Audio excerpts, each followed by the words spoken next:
My daughter sent me a voice message meant for her husband, and what I heard made me absolutely sick to my stomach. I'm still reeling from it, honestly. Was I wrong for listening? Absolutely not, but the truth it revealed, I don't even know where to begin to process it, or what to do next. Tell me, if you were in my shoes, a parent who just overheard something so vile and sickening, how would you even begin to confront it? What would be your first move? I'm so lost and frankly enraged.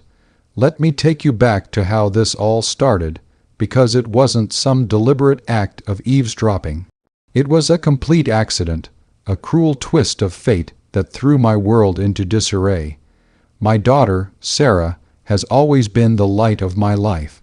She's my only child, and from the moment she was born, I dedicated myself to giving her everything I never had.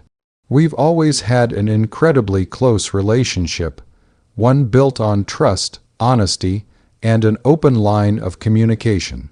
Or so I thought. She met Mark, her now husband, about 5 years ago. From my perspective, he seemed like a decent guy. He was handsome, had a good job in finance, and initially he treated Sarah like gold.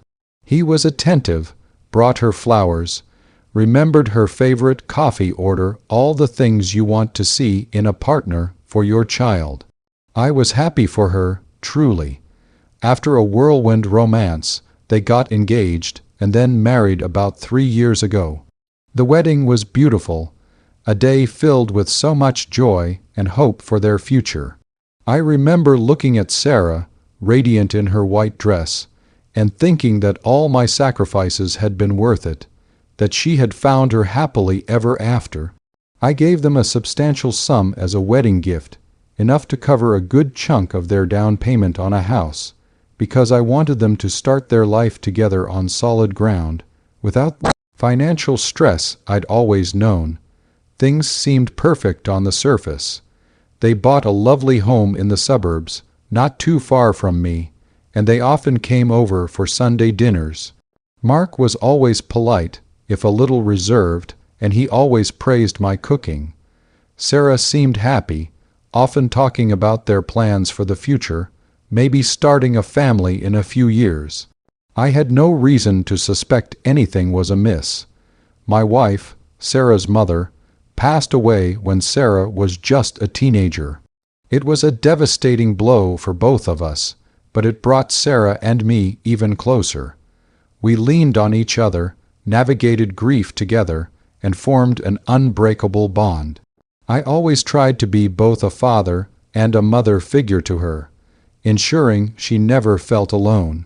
When she went off to college, I worried, as any parent would, but she thrived, graduated with honors, and landed a great job.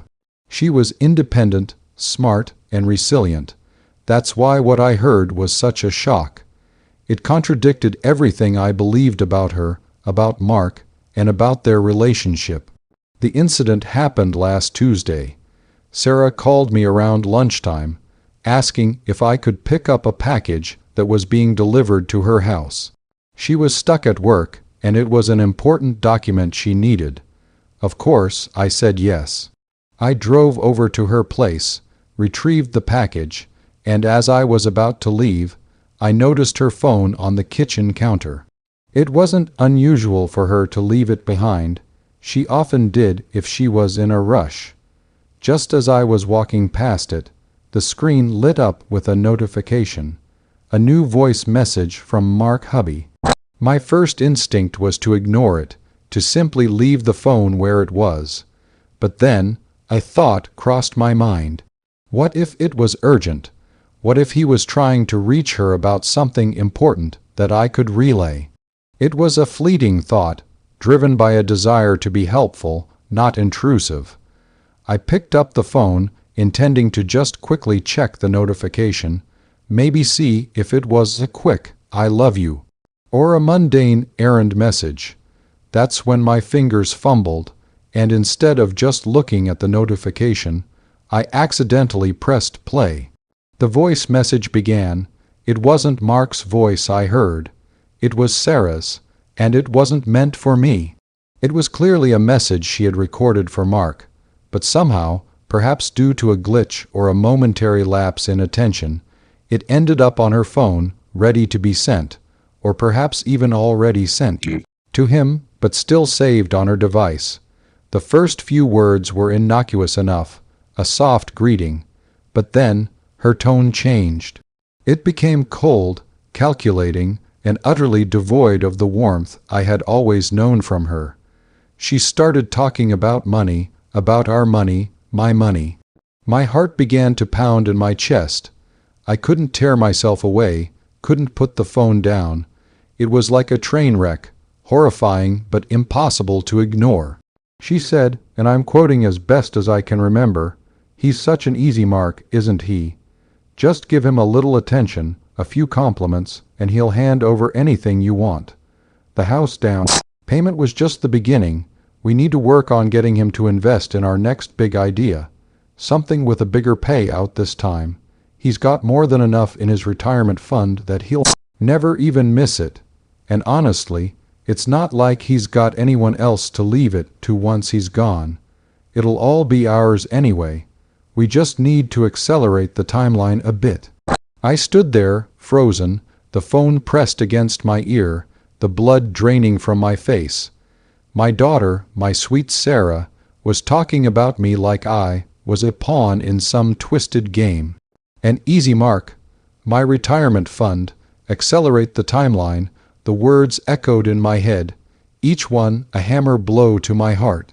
It was a level of betrayal I had never imagined, never even conceived of.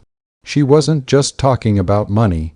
She was talking about my life, my future, my very existence, all in such a callous, manipulative way. And Mark was in on it. He wasn't just a passive listener. The context of her message implied a shared scheme, a joint conspiracy against me. He was her accomplice. I replayed the message 3 times, just to make sure I wasn't misunderstanding, that I wasn't misinterpreting her words through a fog of shock. Each listen solidified the horrifying truth. There was no ambiguity. She was discussing how to extract more money from me, how to trick me into giving them my retirement savings, and doing so with a chilling lack of empathy.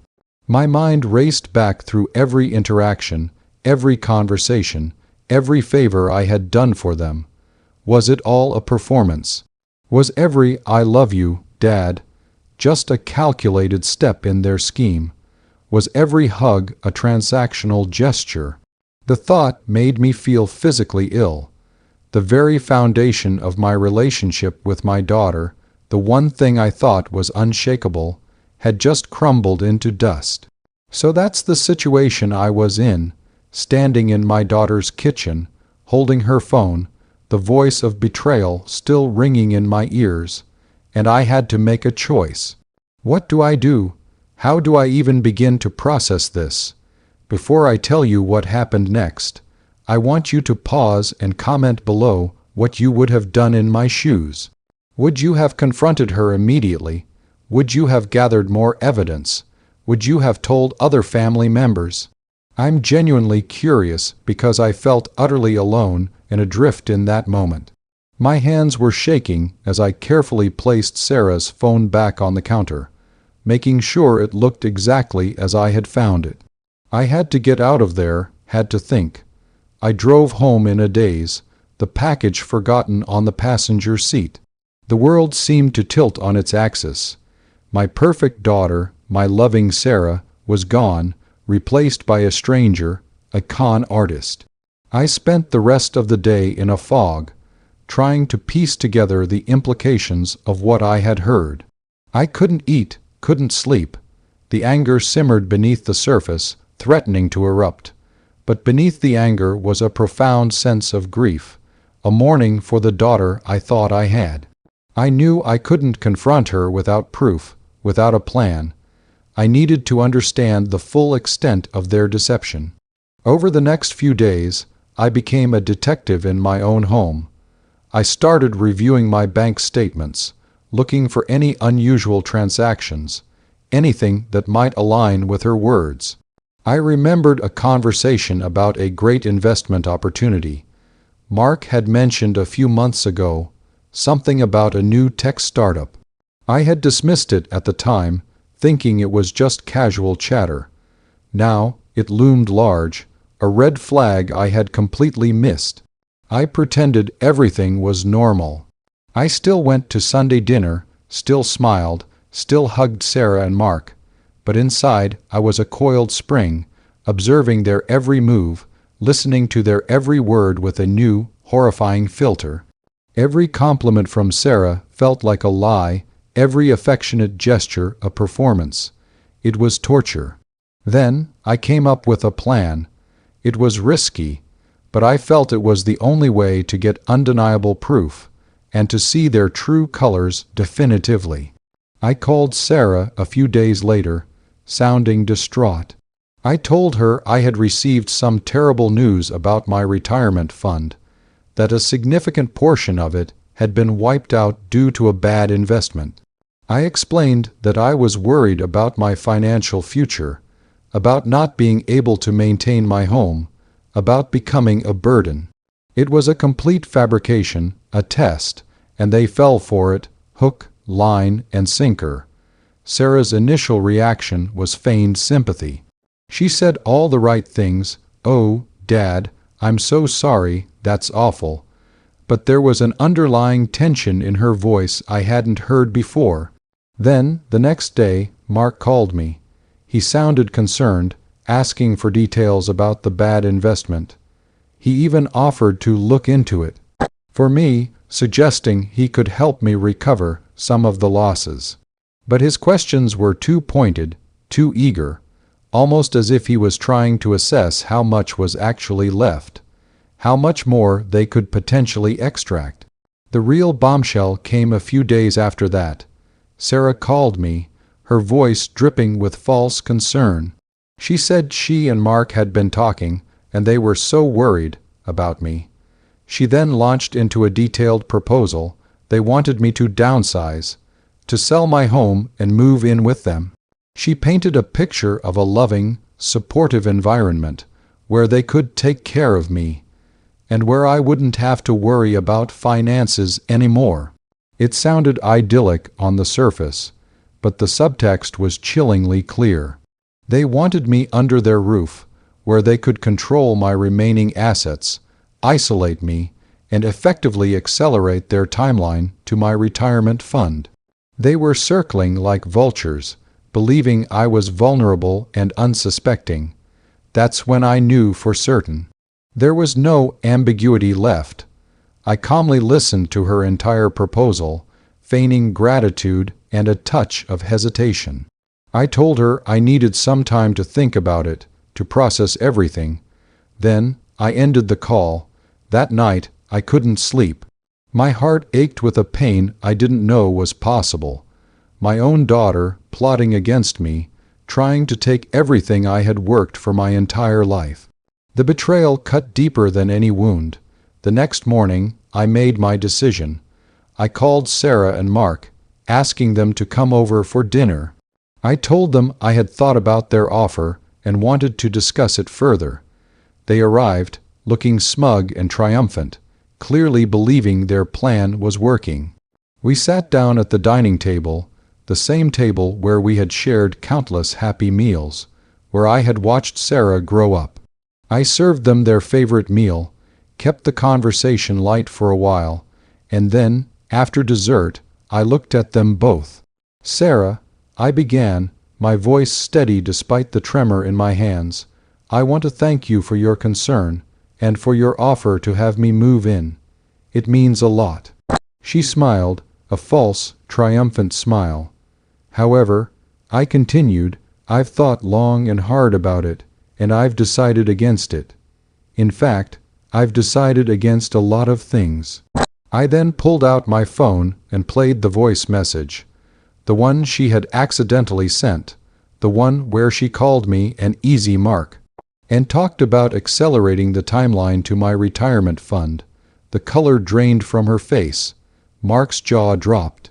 The smugness vanished, replaced by shock and then a flicker of pure panic. "What is this, Dad?" Sarah stammered, her voice thin and high. That's not what it sounds like." "Oh, I think it sounds exactly like what it is, Sarah," I replied, my voice hard, unwavering. "It sounds like you and your husband have been plotting to steal my retirement savings, to take advantage of my love and trust. It sounds like you see me as nothing more than a source of income and easy mark to be exploited." I looked at Mark, who was now utterly silent, his face pale.